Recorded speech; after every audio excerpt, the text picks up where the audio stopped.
My number one passion is connection. I think that's always been at the fabric or at the foundation of everything I do is how to create connection. And then from there, how do we create safety? Welcome to the Roots of the Spirit podcast. I'm your host, Spirit Tawfiq.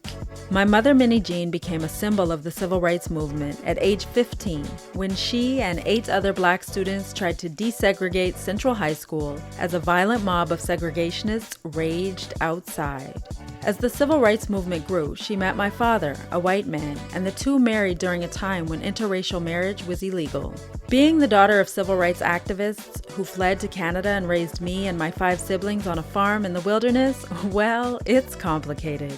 Join me and inspiring guests for honest conversations about identity, race, and racism. Welcome to Roots of the Spirit.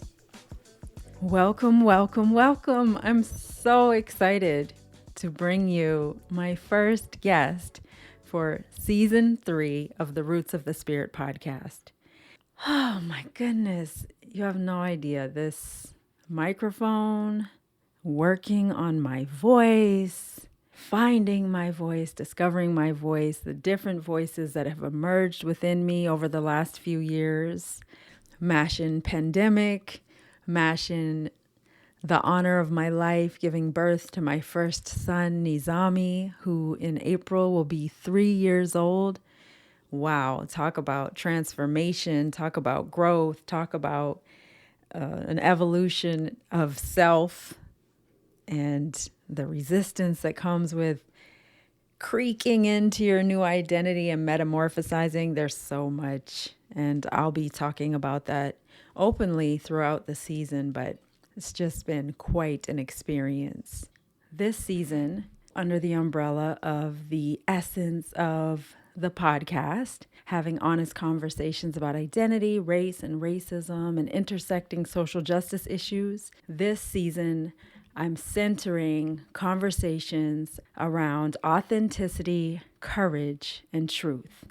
These are 3 ideas, ideals, values, ways of living, ways of knowing, ways of being that have been calling me over the last couple years and have been so firmly solidified over the last year. And so many nights I'd be woken up and I'd have my notes ready to go because I always get these downloads in the middle of the night. And I'm like, I've got to get this off my spirit and onto the page. All that being said, you're in for such a treat looking at authenticity, courage, and truth with our very first guest, Eve Alston. Eve is a certified executive and transformation coach, DEI specialist, supporting creatives and teams to bring forth the honesty and equity they want in their lives and companies. As they describe, I started my consulting and coaching business with a clear goal in mind, to help people find their true selves and translate this into their work, relationships, and life. I searched for myself and often solace in stories, people, and places. I devoured narratives as I sought out answers in other worlds and timelines unlike my own. This is why I understand the impact of the stories we tell ourselves and bring forth, as well as the importance of making them accurate as we support ourselves and each other in materializing them. How we see ourselves, participate in or witness the absence of it, leaves a mark on our lives. And in order to bring forth the lives we are destined for, we have to remain dedicated to self-discovery, self-actualization, and the safety and support of everyone involved, including our ancestors. Eve is the founder of Rootwork. As they describe, Rootwork is the bond between me, you, spirit, and the knowledge I wish to support you in uncovering and embodying. Our roots hold the secrets to our past, present, and future within this world and so many others. It's when we move steadfast with grace and courage that we can unlock them and the internal freedom that awaits us. I work with creatives, executives, and organizations to bring forth the honesty, authenticity, and equity they want to have within their lives and on screen. Without further ado, please welcome Eve Alston. Well, hello, Eve. It is so awesome to see you. You have such a beautiful, vivacious spirit. I'm so glad to be connected and to be having this conversation today. I feel so honored and so excited that like you're my first podcast ever. And I'm like, oh my goodness. I think also when you asked me, like you didn't know that literally the day before I feel like I stepped into the mindset that I am source. And like that had clicked. And I was like, wait, I can create something bigger for myself. Like that's why I said like this kernel of an idea that I had for a project and where I was headed towards DEI back in 2020 came back around. And all of a sudden I was like birthing my own podcast that I was thinking about last year, but I finally felt ready to start moving forward with it. And then I started birthing this docu-series. And I was like, whoa. So so then right when I decided all of this stuff, and I literally reached out to my friend who wanted to be my producer for the podcast, and she's a podcast producer at Shondaland. And she's like, I love your concept. And she's like, I'm here when you're ready to work. She's like, I know you're dealing with so much. Like I had a huge career change and all these things that happened. There was so many elements to what happened there. And she's like, you're healing and you're also growing, and so I know you'll get there. But literally on my calendar I have like reminders I think every other day, and it says like work on podcast. So it's just I get reminded, so I never lost it. It was like still like it's on my calendar, like I will get there at some point.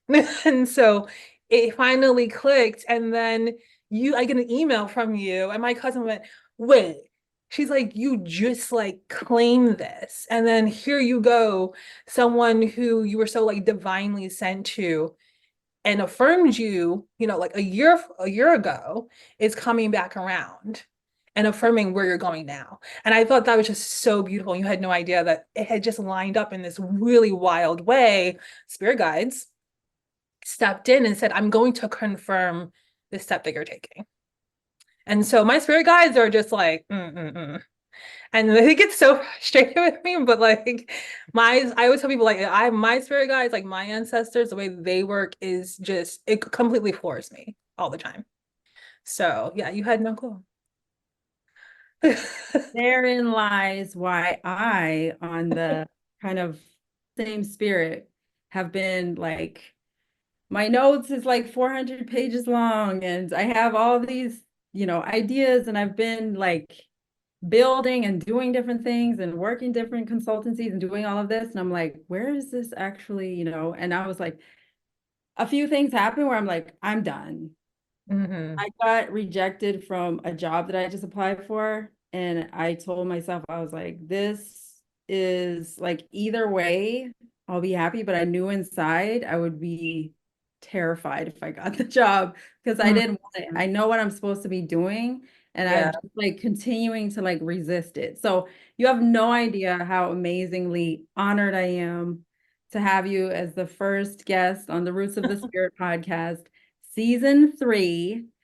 I feel Woo. like I'm just kind of just coming back. There was a pandemic, and I have Yeah. a young boy now who's a toddler, and so this is like a part of my life's work calling, and the way that we became connected is so amazing. And so Yeah. just dive right into the conversation. You've already given so much. I'm already so full. Oh, I love this already. I feel very comfortable. So I'm like it's really happy like, to talk because whoa. So it's like I wow, and I mean, just went through that too, or I feel like I'm going through that, and it keeps pushing me. Like the spirit guides are like pushing me into a space where I have to create something. Like once again, I am source, right? So it's like birthing something and trusting it and trusting the process. And I think that's like I think something I always tell anyone I'm like mentoring or I'm coaching or I'm even like sponsoring, this act of surrender is so hard. It's a daily practice. And I'm so, as someone who to survive had to maintain control and or just the illusion of control in a lot of ways, that's probably one of my biggest hurdles, like that and patience. It was not, I didn't have patience from a child, like I wasn't birthed with that. So it's something that it's just I wish so hard I was given patience, but I'm incredibly impatient. And so it's to be in this process where, like you, I was like, I think I've been knocking even up to this week on the same door. And because of things that are happening in this industry and film and TV, that door, I think it's not, I don't want to say it's shut and locked, but it's like this door is saying, not right now. And I'm like, but please, because this feels secure, this feels safe, this is what I know. And I feel like the divine is going, but you do know this other thing. This other thing is you. This other thing comes from everything else that you've already birthed. And I'm just having you step into that. And I love the thing. I think there is some fear, of course, but I'm like, okay, I feel like this week I'm breathing into the thing. And it's been fun because I've been working on a pitch deck for it. And I'm like, I get this. Like, I understand it. It's me. It's exactly how I want to live my life, like you. So that's a different project. It would be amazing if you would like to share your passions, what moves you, some of the work that you've been involved in, just anything that you would like to share just to help us build a foundation as we move along in your journey. I would say my number one passion is connection. And I think that's because I had a whole childhood deprived of connection. So my biggest thing is to like emotionally connect, not just to people, but like to this world, to be as tapped in and as connected to like nature. Like that's when I'm happiest. Everyone, I think, who know me, like I am always disappearing. I'm always traveling if I can. And so I'm always trying, I'm a Sagittarius. I'm trying to go somewhere else and see this world. But I do that because that's when I feel the most connected to the divine. So I think, if anything, probably actually I'm most passionate about being connected to the divine.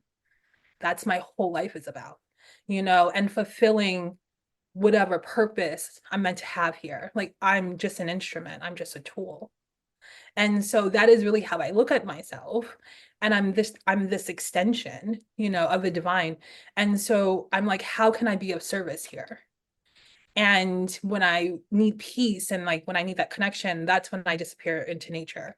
And that's when I really feel like I need to travel and I need to be with other children of the divine and meet people and connect. And so I think that's always been at the fabric or at the foundation of everything I do is how to create connection. And then from there, how do we create safety for that to happen? Right. So I think like the concept like diversity, equity, and inclusion really just comes from a deep love and a deep care for Black and Brown people, especially for marginalized people, and just wanting to see everyone in this world have safety and freedom. And so I think those are like my biggest passions. I think that drives really everything I do in my life. So, with all of those beautiful passions, and as you mentioned, you consider yourself like a vehicle to fulfilling Mhm. your life's calling or your purpose, I will Yeah. allow you to describe that yourself. But what are some of the experiences that you have, lend your gifts to that have led you to this moment? I grew up raised by cinephiles. So going to like film and TV was just always a passion. It's just like what I loved as a kid. And I knew from like the age of like 5 or 6 that I wanted to be involved somehow. And so it was just a natural progression. And then I went to college and I double majored. I did philosophy, which I love. And then I did film producing because I wanted to understand the business. And I feel like that's me needing some control. I'm like, I need to understand what's happening here. But then I fell in love with producing. And then I went to graduate school and I got a degree in screenwriting, but I also got permission to take a lot of producing classes because I realized very early on that I was always a writer, but I prefer poetry, I prefer prose. I loved writing short stories. And I needed the freedom to create in whatever medium I needed. So it didn't always fit film or TV, and then I just constantly felt like I couldn't create, and I hated that I was doing it in a way that felt like what's the word for it? Contrived, like I wasn't connected into the work that I was doing. But producing always fulfilled me. So it once again, it felt like I got to be Santa for people. Like I got to help you make your dream happen. And that was so fulfilling for me. And that led me into the studio system. So I became a trainee and I worked at Sony. And that's when I really got into what real film is, in the studio sense. And I was working at TriStar in development and I was working in production. So I was working on Columbia projects as well. And so, I mean, everything from like Men in Black to we had Goosebumps to The Woman King, which is my favorite project that I've ever worked on.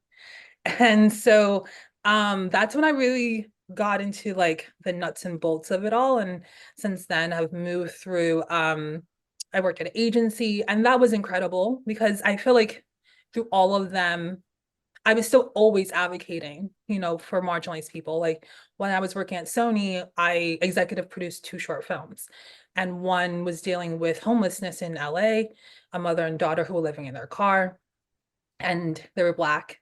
And then another that was centered the Muslim experience of these two young girls who were becoming in a way that was separating one from her faith. And Mm. so I thought like these are just really important stories. Um, and then when I was at Gersh to become an agent, which is like its little blip in my career, I signed a dear friend of mine who happens to be a trans woman. And for the company, it was huge because they didn't have anyone trans on any Mm. roster, which was baffling, like not talent, nothing. And I was like, how is this, what, 2019? And you don't have it, not one person who is trans. And that was an agent trainee program. That was the assignment. Mm. Like it's crazy to be like, here, pinpoint this type of person because we don't have this type of person. And it also was insane to me that I was the only agent trainee who could bring someone in. So I was always navigating these very white spaces that were not making a lot of room for people like me until I feel like they were forced to make room for people like me. And in a lot of those spaces, I was seeing the very few people of color mainly were in subordinate roles. There was like a sprinkle, like two or three, maybe four senior level executives who were Black, senior level agents, and this continued even to my last posting where I was an all white company minus one other person. It was me and her. That was it. And so it's just and I spent a chunk of my career being independent as a script consultant. And so I like a script doctor and I still do that. But it's something I've also learned from because I refuse to enter spaces like that anymore. I've learned. I don't know. It's like I was like, I don't know how many wounds you gotta take before you realize, okay, it's a red flag if a company is all white, basically. It's a red flag, especially with the last company I worked for, where their mission statement is all about amplifying people from marginalized communities. And there's only one person who works there who's from a marginalized community, Mm. you know? So I think it brings in like, that tokenization that we talk about. And I just recently read this article I'll send to you. It's fantastic. It's about Black women who go from pet to threat. I have not experienced the threat portion, but I've definitely experienced the pet portion and basically every job I've ever had. Can you summarize pet to threat? Yeah, it's going from being cared for, being nurtured, to then gaining autonomy and gaining a sense of self-respect that you begin to not only advocate for yourself, but also pinpoint areas that can be strengthened or areas of concern, especially if there's a racial dynamic taking place, and then being shifted into being the threat to the company. And then that's when you're retaliated against, you may be harassed, and you're going to be pushed out. I would love if you could share the article so I can I post it in the definitely notes because this conversation is like it's so relevant across industries. will. Mhm. Know there's a big conversation right now, especially about, Hollywood, Taraji P. Henson and her speaking Mhm. out and others coming forward and speaking their experiences. And so it's just, there's so much. There's so much that people don't know, and then they like I said, like executives get, the stamp of being soulless or all these things. And I'm like, you have no idea how hard the fight is. I've literally had to create a pitch deck, a reason advocating why we should invest in Black stories at a studio. Like, why was it profitable? Because that's what it comes down to. How are Black people profitable? They were like, you need to prove to us why we should back this project. So people really don't know how hard it is still. I think things have changed. Sony has definitely changed, and that's Tom Rothman for you. I think out of all of the studio executives, like the heads, he's probably one of the ones that works on himself and his views and continues to grow, which allows the studio to grow. So I always will give him credit for that. But yeah, it's truly an uphill battle. Like, and that creates wounds within yourself because it's how do you separate when someone is telling you, why are you important? Why should I invest in you, in your community? That's what it's saying. Why do you matter more than me doing a bunch of other movies about white people that center their experience? It's impossible not to be hurt. And then you have to sit there and prove it. But then because of lack of investment, the proof is not there. So you're stuck in a system that is actively working against you. So you're like, well, I cannot prove it because it hasn't been done. Okay, so then I'm not going to be the first one. I'm not going to waste money. And then it continues round and round. A lot of people don't understand the daily wounds that come with working in that career. And I'm very happy that I have left, that I'm not a development exec anymore because it was not worth it to me anymore. It wasn't. There's so much there that I want to unpack. So much. We need to do a part 2 and 3 and 4. But it's just so powerful the way you describe it. And it within itself, what you just described, the experience and the cycle, how systemic racism plays Yeah. such a colossal role. And Mm-hmm. just thinking about you in this space, preserving your spirit. Yeah.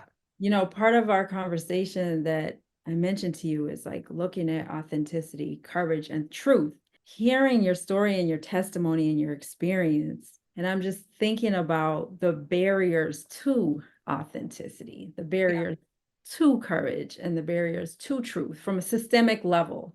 Mm-hmm. So that's just kind of like a note, or just stick a pin in that, because I would like for you to describe, like, how did you end up leaving? Exactly where you were, what were you doing, what was your role, and then how did you come to the decision to leave? Yeah. Okay. I love those 3 words and I will get to it because I love the definitions that I looked up. With my last role, I acutely experienced racism and gender bias. Like I don't use gender in my identity for one. So that's a personal choice. It just doesn't work for me. It feels really constricting and just yeah, I don't like it. And part of my becoming it was shedding that. And daily misgendered. I mean, my old boss even made a joke about how he was using they them pronouns with like his wife but like can't get it down with me. And I said, I'm the person you need to get this down with. I worked there for nearly a year, constantly misgendered. And I like to give people a lot of grace, but I also feel like I can give people so much grace that they hang themselves with it. And that's what happened. Because also when you're like the only one, you don't want to be the person constantly causing friction. And there were so many problems from so many, different levels that I felt like I was constantly like blowing the horn, like boundaries. I had to literally create a boundary list. Like I got everyone on the team and we had to write down what our boundaries were. Because I was like, you cannot call me at 11:30 at night. You cannot contact me on a Sunday for nothing and have me drop my whole life to do a notes call that doesn't need to happen on a Sunday afternoon. Like I have a life and I'm like, my anxiety is through the roof because I'm constantly checking my phone. Like I'm constantly on edge if you're going to contact me. Yeah. So I actually didn't just leave. I mean, I signed an NDA, so I can't go too much into it, but I was dealing with a lot of things internally. I was also being underpaid. And I brought that up after my review, which my review was phenomenal. And I was subsequently fired, and literally within like 3 days. And I was in a position financially, they knew, where I was like in a bind. I'd had all these medical issues. I have lupus, and I only have like one functioning lung now. I'd been hospitalized for 10 days. Like, so many things happened to me during that time. And I was just, the amount of medical bills I had took everything from me because I didn't want to take on all this debt. And so in my mind, I was like, well, I have my job, like I'll just re-up, I'll start saving again. So they caught me in a position financially where I was not sound. Mm-hmm. And or else I would have sued. I would have, and also I think energetically, one of my friends said to me, there's times in your life where you can go be Joan of Arc. And then there's times where you have to ask yourself, is this actually going to be the healthiest for me? And she said, I really question if this is going to be the healthy, like spiritual choice for you. And I said, and I really thought about it. I had so many friends behind me. I had so many friends. And I really said, you know what? I would actually not, I'd rather not build my legacy off that. And I trust, I like had to pray on it, and I had to listen to my higher power. And I said, you know what? I will take my severance. I will sign this NDA, and I'm just going to move on, and I'm going to heal. So to answer your question, like day 2, I had a moment and I asked spirit, like, what is the lesson? Like, what was this all for?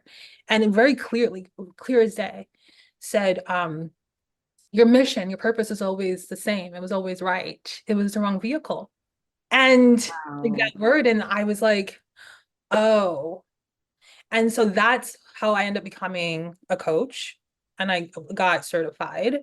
And that's because I had a coach when I was working there. So I was like, oh, wow, I want to empower people and I want to support people, because my question too was, who's supporting executives? Like, Mm-hmm. who's creating that safety? Because I had no one to really talk to besides my coach. Like, I had no real allies that I could talk to. But like, I had one of my friends who I used to work with, but he did not understand, like, and so I was like, I want to be that person. Like, it goes back to even like, how do I handle a situation in a corporate environment? No one taught me how to handle this. No one taught me how to speak, how to create boundaries. I had been in the system enough that I could advocate for myself, no problem, and thank goodness, because I'd gone through those trials already. And so, yeah, I think after the situation, I said, this is not the vehicle. Like, it's always been about DEI. It's always been about creating safety and making people feel seen and heard and valued. And I don't think I can do that in this role. I think also just being in so many roles where it's completely transactional, where this care, where this investment, it's like I'm saying, I'm looking at the proof. Everyone's white. You're doing all these stories talking about people of color, blah, blah, blah. But I also am witnessing you look at Black people like they're Martians, like pulling me into conversations to handle it as a Black person, because you're somehow scared and intimidated to talk to another person who just happens to be Black or Asian or whatever. So you're constantly othering us, Mm-hmm. and it's so belittling. And I was just like, it gives me the ick now. Like, I hated what I was doing. I truly did. Like, it went from just this love at 26 to I hated going to work. I hated what I was doing. I wasn't passionate anymore. And so I was already planning to leave, but higher power just like, I was getting to a place where I was like, well, I guess I'll just stick it out another year. The job market's so terrible. I hadn't figured out what was next. And that need for safety was keeping me locked in. So I was like, I guess I'll just like fake it till you make it and just dig in and just do the work. And then literally like a week later, it got ripped out. And I was just like, told you, my spirit guys, fast. They were like, oh, you're going to dig in? Fine. We'll take it out from the root and we'll make sure there's nothing there. We're going to scorch the earth. And I was like, oh, okay. And so, and so that's where this authenticity, because I was always authentic. That's what got me fired. I was always myself. I was always honest. right? So authentic is being actually and exactly what is claimed.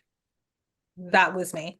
I never, I'm always myself, right? And so that was something I had shed, like this morphing. I stopped doing after the pseudo system.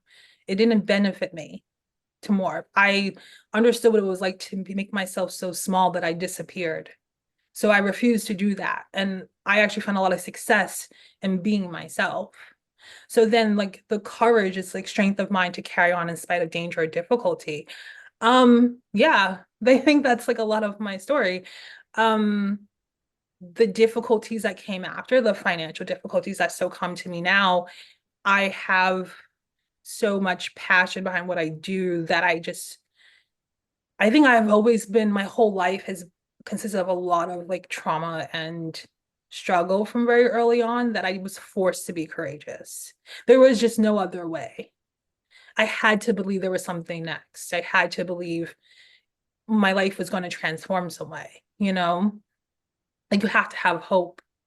And then like it's funny because truth means the original meaning was faith and it means word of honor. So I thought it was like really interesting because my courage is so built on faith. No matter what I've gone through, I've always seen my life just continue to transform, to see these blessings. And so this call that I was getting, this call to coach, this call to invest in DI, all these things was completely affirmed in everyone I met after and everything. So ever since then, I don't miss it. I don't feel like I'm on the wrong path. I think things are just slowly evolving. Like I say, so that's where that surrender comes in. But I think the more I'm becoming myself and living like what that life looks like and what I want, even now, like these projects that are emerging are completely intrinsic to who I am. I got chills hearing you describe what authenticity, courage, and truth means to you. You mentioned earlier, like it's courageous to be authentic, and you said you've Mhm. always been authentic. You've always been true to who you are. Where does that come from?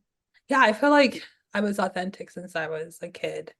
And I think that authenticity, that authenticity has always made me a threat, even in my own household.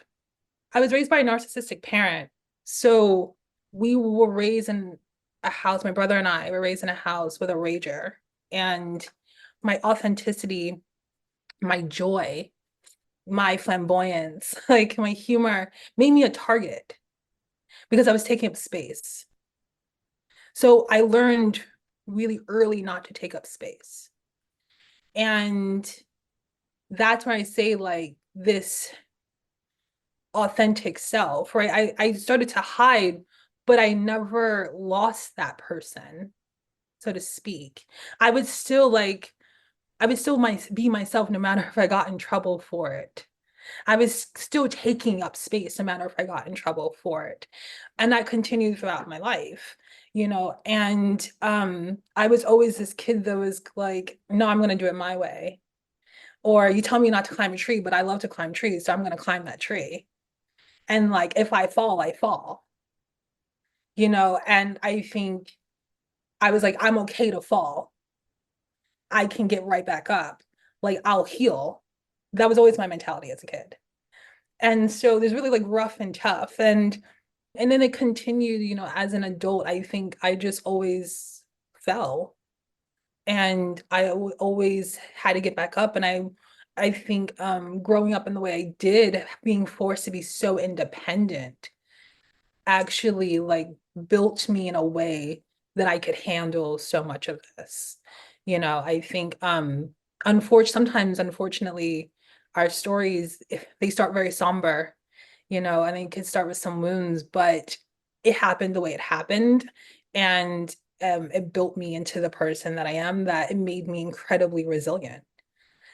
So because I think also the things like my health and stuff, I'm like, even everything I just went through this last year, I was like, said to my doctor, I said, oh, I'm meant to be here. You can't tell me otherwise at this point because like we got one lung, but here I am doing sprints. So, like You really can't tell Unbelievable. me otherwise. Like, I know if the divine didn't want me here, it would have taken me out already. Like, you had many options. Like, there was a lot of times you could. I was like, I'm basically like a cat at this point. Like, I've got 9 lives. And if anything, there's so many. I mean, if you really knew, we could spend hours and hours telling you the many things that I've, especially my teenage years, insanity, being a kid in New York. But and a rebellious one at that. But yeah, I'm like, no, I'm definitely meant to be here. So sorry, and your second question. One of the questions that I didn't send to you, and one of the questions I want to explore throughout this series is who we were before the Mhm. world told us who we should be. Mm, You actually organically shared some of that without the direct question. And so I'm always wanting to like understand how our journey impacts who we are, what we hold, what we carry, yeah. and we can use that in our current sense to propel ourselves forward. I watched this interview today with my biggest idol right now, Caroline Wanga. I don't know her, but she's I the don't know CEO her. of Essence. I just Oh, feel like she's the embodiment of like everything that we're just like her sharing of her journey, et cetera, is just so empowering. So mind blowing because everything you have described is so in line with her philosophy. Pursue your purpose, it's your obligation to the world. mhm, Second one is the earlier you can operate in who you are and change where you are, not who you are, to do not ever compromise that because it's too hard to get back. She said, never change the who, change the where. Don't stop until you find the where your who is best. And then I the last one is change your relationship with failure. And you have like so beautifully woven your story to include everything that she kind of outlines as like really beautiful way of life to be ourselves love. and stand in our power and move forward to our destiny. And all along the journey, it's about staying true to your Mhm. purpose. And as you described, the vehicle might change, but as long as you kind of keep going Yeah, in that direction, like you will be guided yeah, that's your North Star. with what you just described, with everything you've given, which is so beautiful. Now let's talk about after you left, feeling the calling, hearing the whispers, Yeah, that question. and just like, it's difficult in Yeah. the moment. And how can we harness the moment and say, oh, this is horrendous, but I know that I still have that North Star I can go toward. Well, thank you so much for that comparison. Like the praise. Um, yeah, it's wild. I'm like, oh, I should actually know who she is because I use her magazine every year. I think everyone should use that. I think if you're Black, use Essence. It's amazing. And this year was fantastic because it was like diversity, equity, inclusion. It was just like you are the gold. Like that's what I always tell my clients, like remembering source, remembering purpose. Yeah, it's, like I said, it happened very fast that when I asked Spirit, and it was literally like day 2 after everything happened. I wasn't even thinking about coaching before that. Not a thought. It's funny because a lot of my friends are coaches. So I was attracting all these coaches into my life. One of my friends used to be an executive and now she's a coach as well. So she was going through all this stuff. And I was like, I'm so supportive of you, like, love this for you. Did not think about it for me at all. And then this happened, and I was like, oh, wait, I think I'm supposed to be a coach. And so, but to answer, like to actually accept it took months. It was it's weird because I was accepting it but like bite-sized pieces of it, right? Like I am someone, if I love change, but if it happens too suddenly, I panic, I spiral out, and it just completely disorients me, Mhm.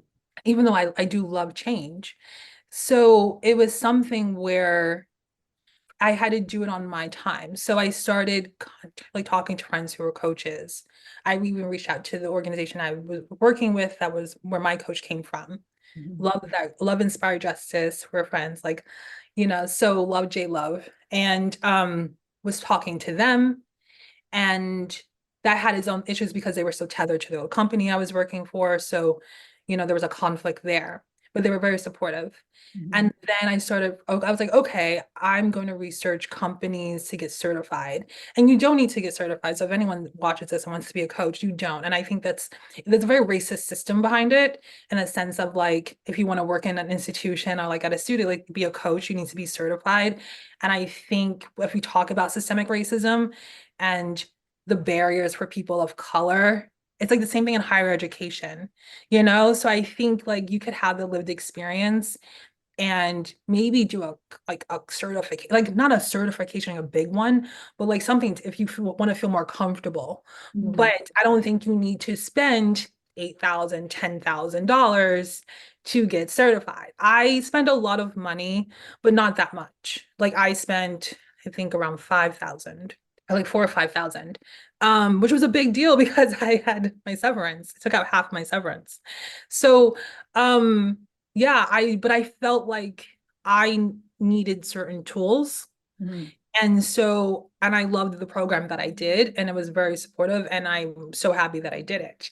With that being said, that was like the first step, but even now I'm still moving through little things that are like where I have resistance. Like social media is a big thing where I'm like, oh, I hate using social media in this way.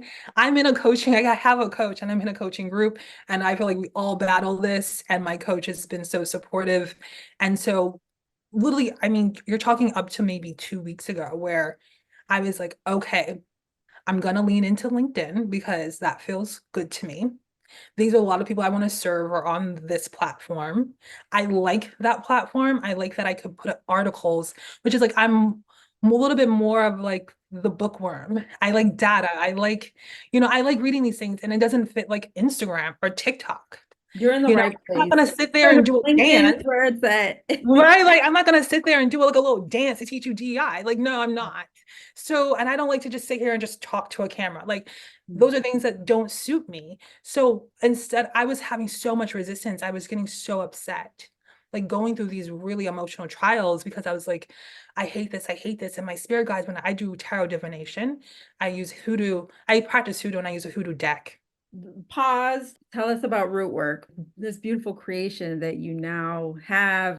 Root work stems from hoodoo, and it is a part of herbalism. There's herbalism, there's divination, and I created, well, which is now I guess my brand, my platform. My work is called Rootwork, and that's what my podcast is going to be called, and the show will be called. And that's all about, it's a two-hander, getting into spirituality, learning about African spirituality, getting back to the roots of who we are as a people, and this act of becoming and unbecoming, because I really do believe the act of becoming, so much of it is unbecoming who we're not and what has been pressed upon us, right? So it's this act of learning and unlearning that we're going to be doing, which delves into like how I coach and everything. And root work is about getting into the foundation of who we are and excavating everything that we aren't so that everything that we are can now emerge and blossom. And so it is just this act of digging in and coming forth, and this beautiful growth that comes out of it, not just as individuals but collectively. So I think understanding that roots connect to one another, and so it's about the diaspora as well as a whole, and this collective elevation that I want to be a part of. Can you No, give no, you're like good. a snapshot of all of the different offerings that you have, experiences for Mhm. anyone listening? So I am an executive and a creative coach. As in, I work with everyone, but I work with a lot of executives just because I came from the film and television, and that could be tech, it could be a lot of different spheres. I've had clients in a lot of different sectors. And I love working with creatives of all kinds. And so, yeah, we're really digging into any of those blockages, any of those false beliefs, and learning how to shed them and heal them and dismantle them, how to decolonize ourselves, and then getting grounded in spirituality. So how I coach, I welcome everyone who wants to get into a spiritual practice or who already has one. It doesn't mean we have to have the same faith. Like you don't tend to meet a lot of people who practice hoodoo, but it doesn't matter. You know, it's really about if you look at any religion or any faith or spirituality, it's, you know, spells or prayers. They're the same thing. Like you, different, you know, different words, but at the core, we're doing the exact same practices. Like Christianity, you're doing divination. Like that's it's a part of it. So it's about integrating those things in so that also you know that you have a support system outside of yourself and getting connected to spirit, getting connected to your ancestors and healing that generational trauma and breaking those curses as well and tapping into that magic that comes from your ancestral roots. And so yeah, it's a whole integration. So I have a program that I created called the Phoenix Effect. That's all about rising from the ashes. And that's an 8-week course that I've already sculpted out. But then for everyone else, what I personally love is to just build a program around a person. And I think that's my approach anyway to when if I'm consulting or if I'm coaching, I really just look at everything from an individual basis and from a more micro basis. And that's what I think is always the best route. I think the Phoenix, it's a great program. I love it. Like I built it. But if it fits, great, take it. But I personally would rather build a session and work more long term with clients. And then I also work with like teams and organizations from a more DEI perspective to come in and see like what are these issues, what are these opportunities. That could also mean I'm working on projects, you know, on scripts or something like that. And I still do that work now. And those are like my big main offerings. Yeah. And then now I'm creating a podcast. Yeah, the podcast, I really want to, it's called Rootwork. And so each episode is we're rooted in a topic, a theme. So it could be health, it could be wellness, it could be education, it could be queerness, it could be music, it could be a lot of things. It could be influencing and what, you know, what that looks like. And so it's all about with the guests, how are they using their careers? And it could be kind of similar to yours, but like how are we using our careers to not only live in our purpose, but create safety and equity for other people, right? And the show is similar in that way. And so I really wanted to highlight people who were actively doing this in their lives and who were really embodying that. And then how does that connect to spirituality? So a part of the framework for the podcast that I love, because I want to teach people like herbalism a bit and how to use these herbs as a healing property and how to really support yourself using that kind of medicine and connecting to your roots. And so I was like, oh, it would be kind of fun if everyone, like, it's going to be in person. So there's going to, like, that's a little bit of a challenge, but I want people to, like, make their own teas, make their own little concoctions and be able to take something home. And I was like, so we're just going to be like sipping on tea and spilling tea. That sounds amazing. And I hope to be one of the lucky ones who gets to sip tea and spill tea. So, congratulations on your podcast, on your show that we didn't touch on too much because it's in the works and we just kind of want to keep it on the low, but very excited about that, which is kind of in the same spirit of all of your work. And also, just thank you so much.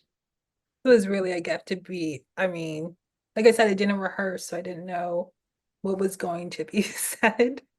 But I think I was like, oh wow, you're doing a lot better than you think, like mentally and emotionally. Oh wow, like you really are rooted in where you are right now. Like you really are.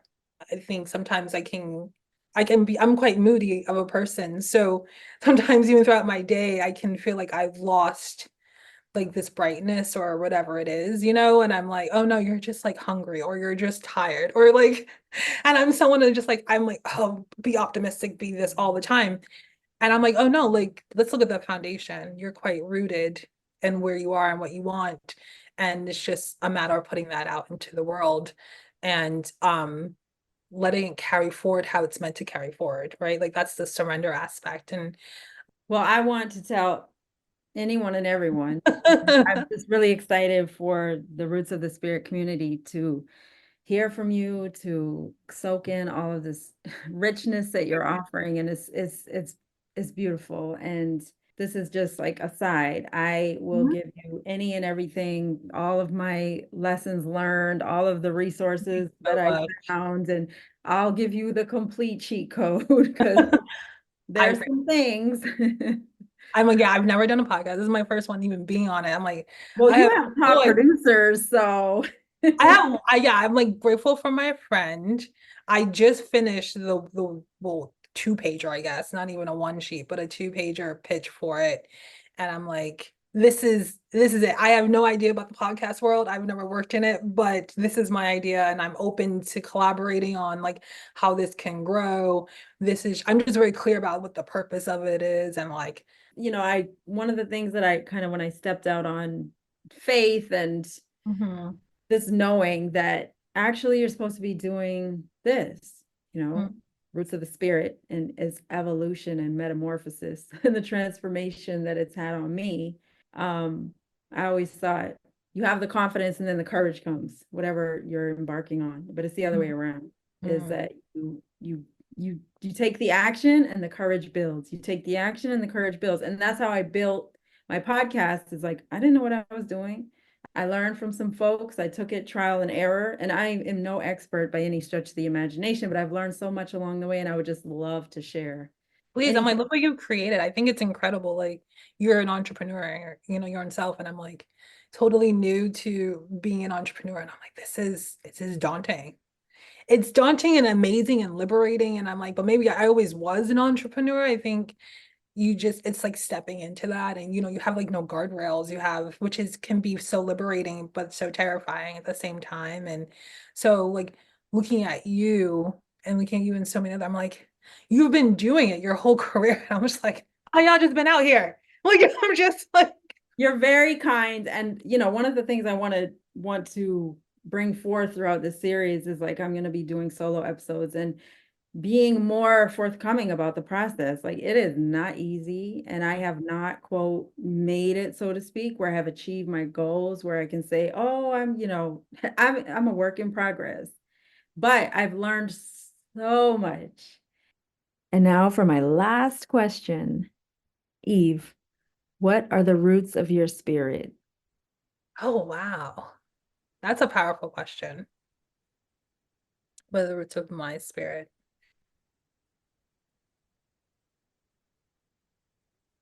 The word that's coming up is joy. And I think I use that word a lot, but I think I use that word as a declaration of liberation.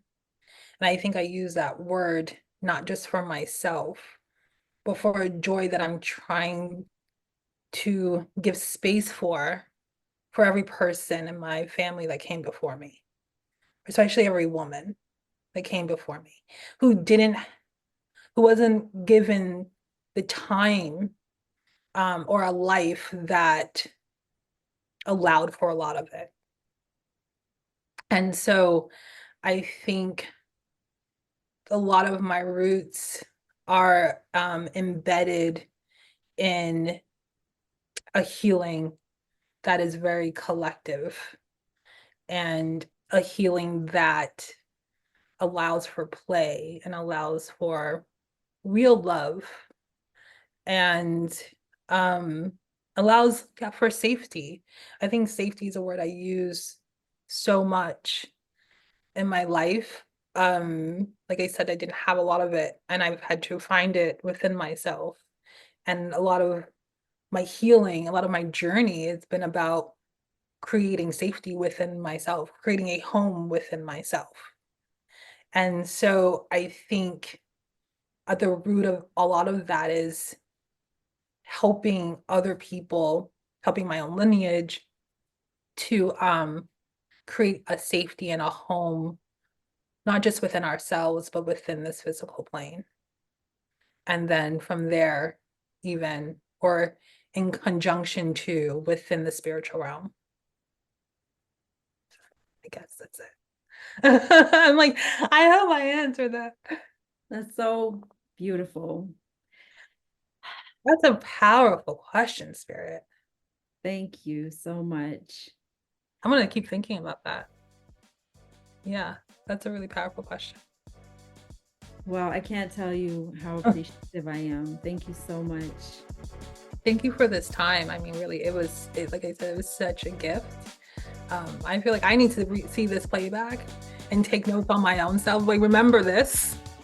Remember you said this. Remember these downloads, even with things you said. I'm like, just hold on to these moments, because sometimes you're gonna get flustered, you're gonna feel lost, or you're gonna feel like you're going off a path or whatever. But just hold on to these roots and remember that, keep that North Star.